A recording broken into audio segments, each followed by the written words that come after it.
I think if I hear you call me Becky one more time, six-pack, I'm gonna pop your tops. All six of them. Who are you?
From Walt Disney Pictures, they were a team headed in the wrong direction.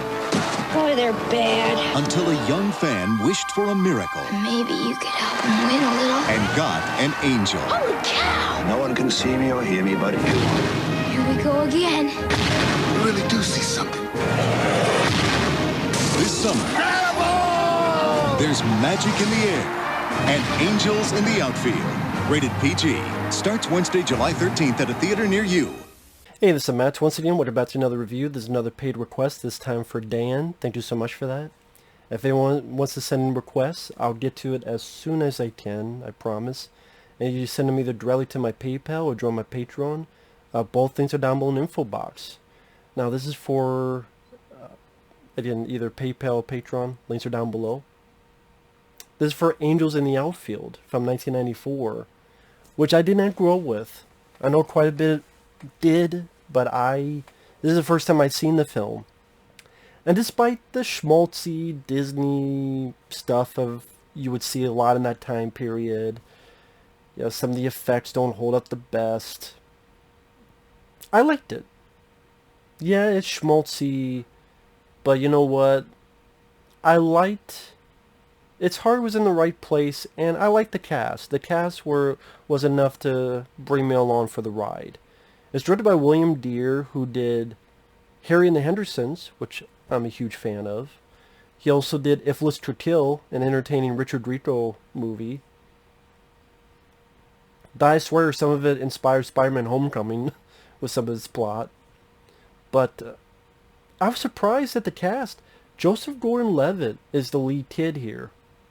Because I'm watching this kid, and the plot is he wants to be back with his widowed father, and the father's like, hey, maybe if the Angels win the pennant baseball team, so he wishes for God or whoever to help him out, and so Angels start helping this team win, and goes on and so forth.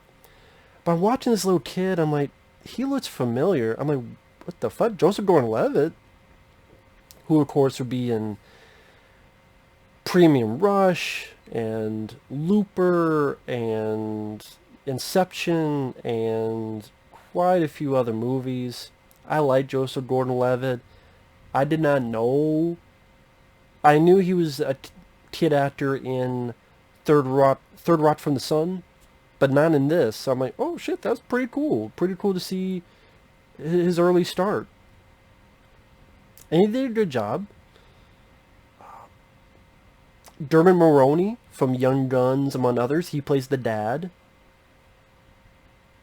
It's funny, when he prays, he says something that sadly would be something you would have to say nowadays. So it's funny how it kind of predicted the future, because he's praying and he says amen.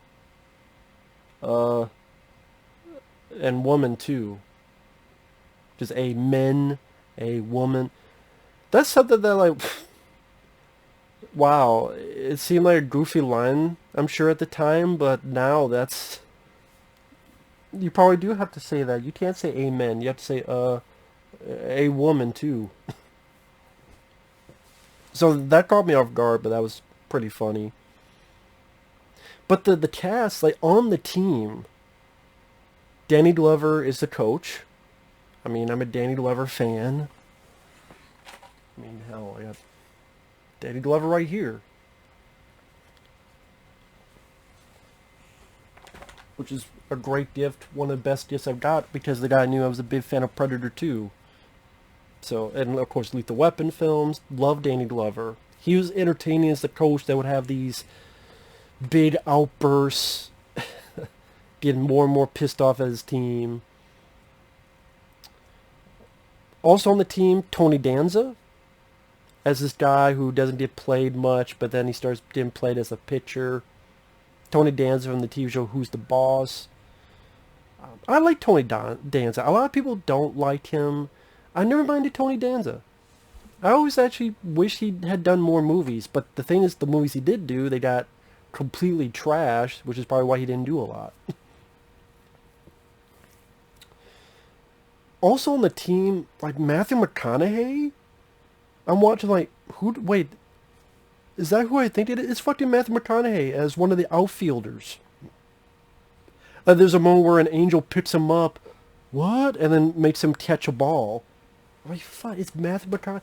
But it makes sense because he, this is before he became a big star.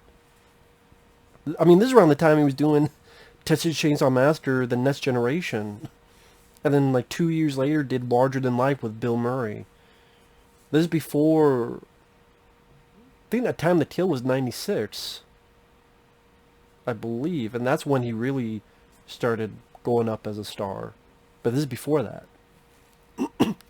Also, Adrien Brody is one of the fucking team... One of the people on the team. I forget what position he was in. Christopher Lloyd, he's the head angel helping Joseph Gordon-Levitt, and gets all these angels to help certain people on the team win games. Of course, granted, you would say that's cheating. That's cheating, Holmes. That's cheating. Cheating bitch. What's that cheating bitch? So I'm thinking of that. If you look up Christopher Lloyd, Michael J. Fox, like Back to the Future, there's an outtake where Michael J. Fox is talking, hey, dude, the bitch. He's cheating, bitch, Holmes. He's a cheating, bitch. But it was cool. I like Christopher Lloyd. He's not in the film as much as I thought he would be, but he does pop from time to time to talk with the kid. Brenda Flicker, who played the pigeon lady in Home Alone 2, she's in this because Joseph Gordon-Levitt and this little kid who's his friend and this other, they're in this halfway house there until they're found a family, and Brenda Flicker takes care of them. And the rest of the film is the angels helping them win, and Danny Glover starts believing the kid, and him and the kid, Joseph Gordon-Levitt, they start hanging out and bonding with each other. Only Joseph's character can see the angels, but Danny Glover again starts believing him.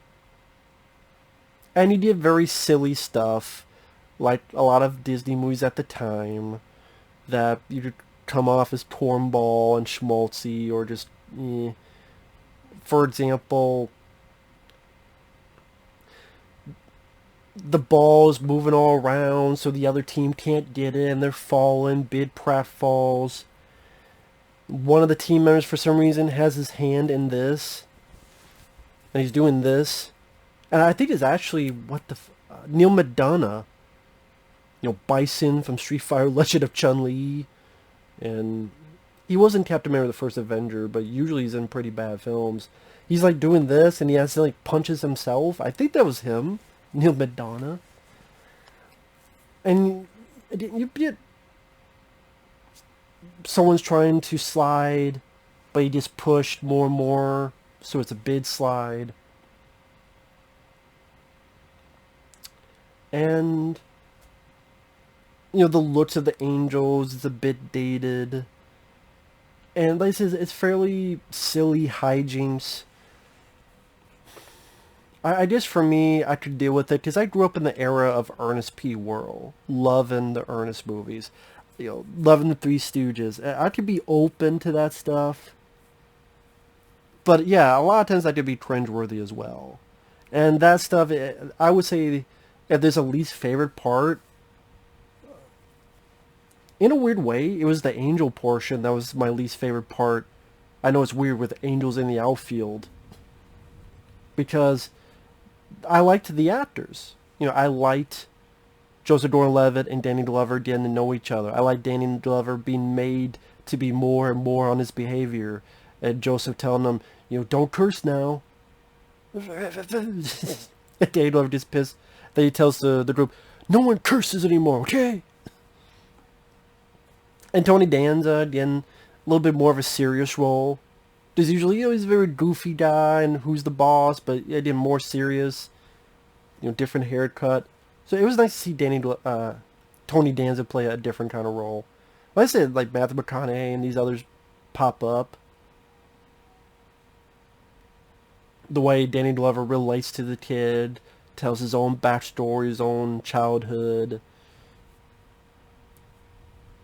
You know, the Joseph's dad, Moroni, being a piece of shit, pretty much. And like I said, it comes off as schmaltzy, yes, predictable, you know where this movie's going. But as a kid, I can imagine you watching this, and it's a feel-good movie.